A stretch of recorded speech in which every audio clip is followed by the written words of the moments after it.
কর্মজীবনের ব্যস্ততা আর পারিবারিক অস্থিরতা আপনাকে অস্থির করে তুলেছে।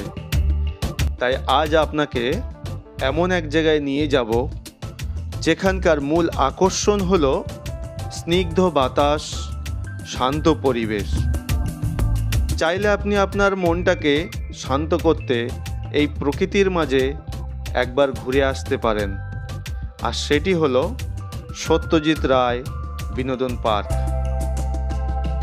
প্রাকৃতিক সৌন্দর্য এবং সীমান্তবর্তী শহর হলো বসিরহাট, আর সেই বসিরহাটের ধান্যকুড়িয়ায় অবস্থিত এই সত্যজিৎ রায় বিনোদন পার্ক।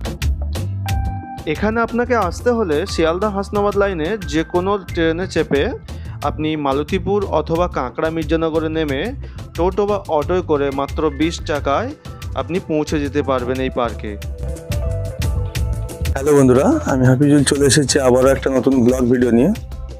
আর আজকের আমার গন্তব্যস্থল সেটা আপনাদেরকে দেখিয়ে দিই, সত্যজিৎ রায় বিনোদন পার্ক। এখানে তার টিকিট কাউন্টার আছে, কাউন্টারটা এর মধ্যে দিয়ে যেতে হবে। এই ব্রিজের তলায় আছে, এটা বিদ্যাধরী নদীর উপরে। আর এই ব্রিজটার নামও আছে একটা, বড়পোল ব্রিজ বলা হয়। সত্যজিৎ রায় বিনোদন পার্ক, এখান থেকে প্রবেশ করেই আপনাকে টিকিটটা নিতে হবে। এই ব্রিজের তলাতে আছে।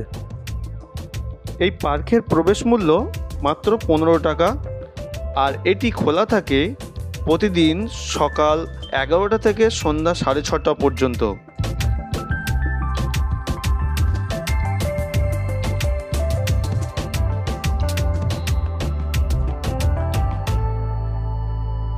পার্কটিতে প্রবেশ করার জন্য আমি একটা টিকিট করে নিলাম এবং ভিতরে প্রবেশ করার জন্য টিকিটটাকে চেক করিয়ে নিলাম।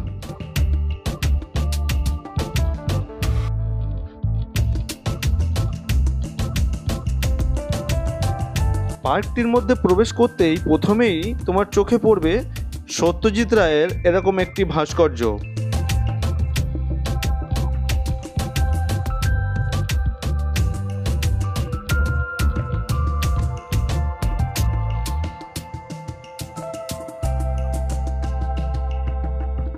প্রাকৃতিক সৌন্দর্যে ঘেরা এই পার্কটি চওড়ায় কম হলেও এটি লম্বায় কিন্তু অনেক বেশি।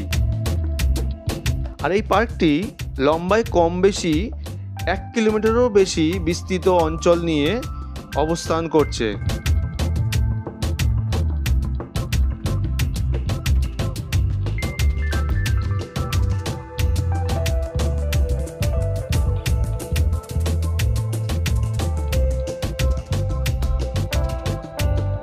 এই পার্কের এক পাশ দিয়ে মাছ চাষের যে বড় বড় ভেরিগুলো আছে, এই ভেরির স্নিগ্ধ বাতাস আপনার মনটাকে পরিষ্কার করে দেবে, আপনার একটা শান্তি অনুভব হবে। আর অপর পাশ দিয়ে বয়ে চলেছে বিদ্যাধরী নদী। এক কথায় বলতে গেলে আপনি যখন এই পার্কের মাঝামাঝি পথ দিয়ে হাঁটবেন, তখন আপনার মনে হতেই পারে আপনি কোনো বাঁধের উপর দিয়ে হেঁটে চলেছেন।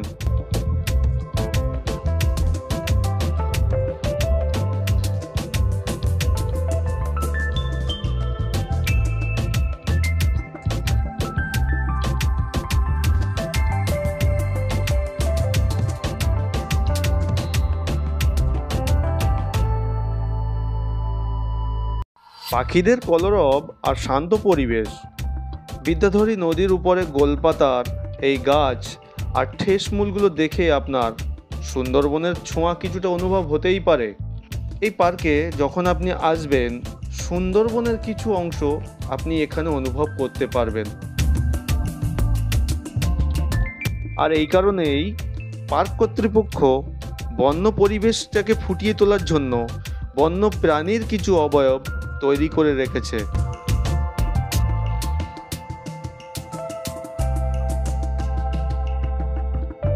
শুধু যে বন্যপ্রাণীর অবয়ব তৈরি করা আছে তা নয়, কিন্তু এই পার্কের মধ্যে নানা রঙের পাখি, টিটা মুরগি, খরগোশ, তাছাড়াও অ্যাকোরিয়ামে রাখা সুন্দর সুন্দর রং বেরঙের মাছ সঙ্গে জীবন্ত সাপও আছে।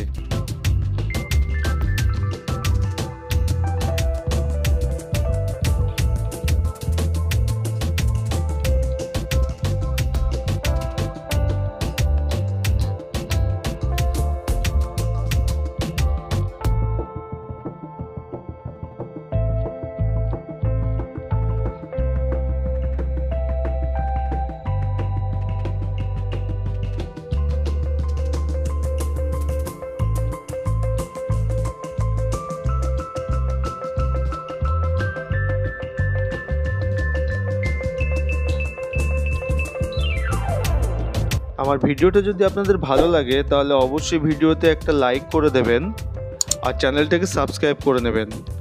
পাশে থাকা বেল বাটনটাকে অন করে দিয়ে অল নোটিফিকেশনটাকে অন করে নেবেন, তাহলে পরবর্তী ভিডিওগুলো পেয়ে যাবেন।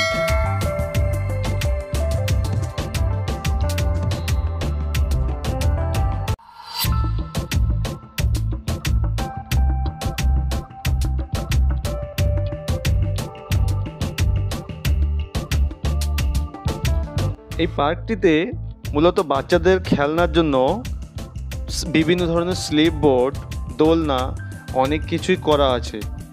বাচ্চারা এখানে এসে আনন্দের সঙ্গে খেলাধুলো করতে পারে।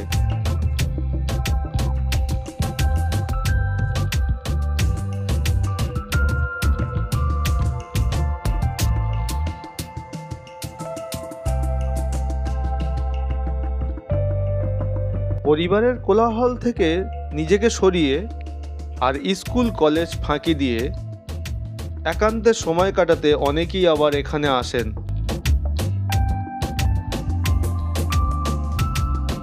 পার্কের মধ্যে দিয়ে যখন চলছি, তো এই সমস্ত গাছগুলো যারা দেখতে পাচ্ছেন, এই প্রত্যেকটা গাছ কিন্তু সুন্দরবনের জঙ্গলে আপনি দেখতে পাবেন। আর এখানে একটা জিনিস ভালো করে লক্ষ্য করে দেখলাম, যেখানে কিছু গাছ আছে যেটা আপনাদের সুন্দরবন ব্লগের সময় দেখিয়েছিলাম, গোলপাতার গাছ আর ঠেসমূলওয়ালা যে সুন্দরী গাছগুলো, তো সেটাও এখানে দেখা যাচ্ছে। সম্ভবত নোনা জলের কারণে এটা বিদ্যাধরী নদী, আর এই নদীর উপরেই এটা দেখা যাচ্ছে। ঠিক আছে, তো এটা বিদ্যাধরী নদীর কারণে হয়তো এসেছে। এই ঠেসমূলগুলো সাধারণত সুন্দরবন অঞ্চলেই দেখা যায়। বিদ্যাধরী নদীতে নোনা জলের প্রভাবে হয়তোবা কোনো কারণে চলে এসেছে। এই গাছগুলো সাধারণত গোলপাতা গাছ বলা হয়। বিদ্যাধরী নদীর উপরেই এগুলো দেখা যাচ্ছে। ভালো করে যদি একটু লক্ষ্য করেন তাহলে দেখতে পাবেন এই গোলপাতা গাছটা সাধারণত এগুলো আপনার সুন্দরবনের খাঁড়ি অঞ্চলে দেখতে পাবেন।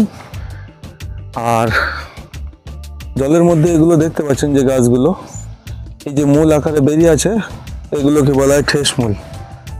এটা সাধারণত নোনা জলের উপরে তৈরি হয়, এটা সুন্দরবনের মধ্যেই দেখা যায়। তো এখানেও কিন্তু আপনাদেরকে সেই গাছের কিছু অংশ দেখিয়ে দিতে পারলাম।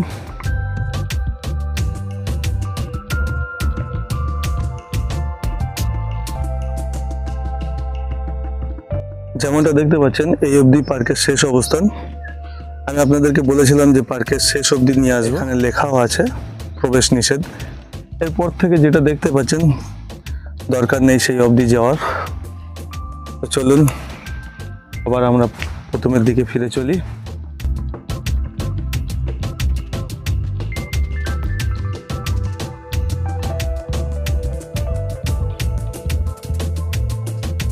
আমার ভিডিওটা কেমন হয়েছে অবশ্যই একটা কমেন্ট করে যাবেন। আর আপনার একটা কমেন্ট পরবর্তীতে আমার ভিডিও বানাতে আরও উৎসাহিত করবে। শেষ অবধি ভিডিওটি দেখার জন্য ধন্যবাদ।